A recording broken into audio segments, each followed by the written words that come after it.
کہ یا رسول اللہ میں قرآن پاک کی روشنی میں اس مسئلے کا حل تلاش کروں گا،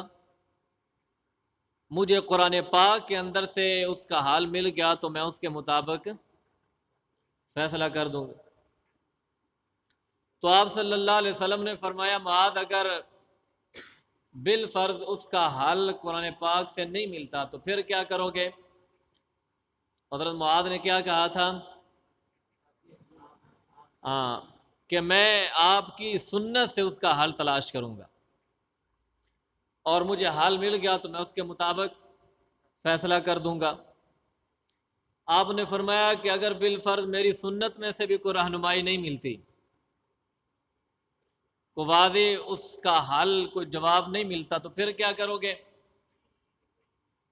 تو معاذ بن جبل رضی اللہ تعالی عنہ نے کہا تھا کہ میں قرآن و حدیث کی روشنی میں قرآن و حدیث کو سامنے رکھ کر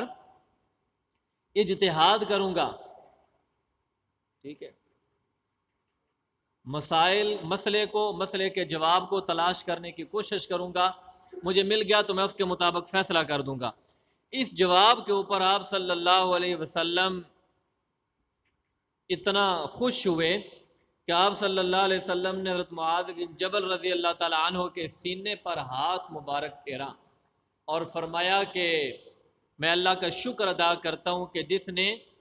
اپنے رسول کے قاصد کو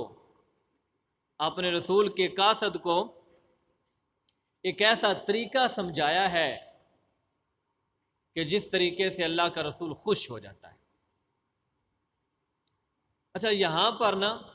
سید مودودی رحمۃ اللہ علیہ نے ایک بڑی خوبصورت بات کی ہے۔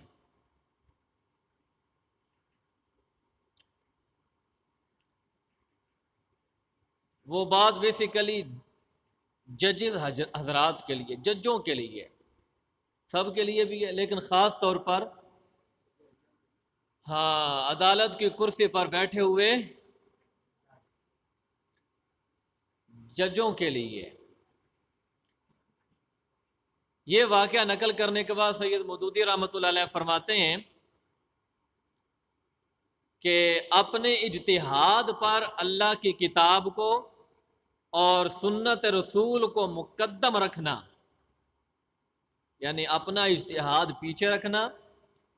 کسی بھی فیصلے کے وقت اللہ کی کتاب کو یا آپ صلی اللہ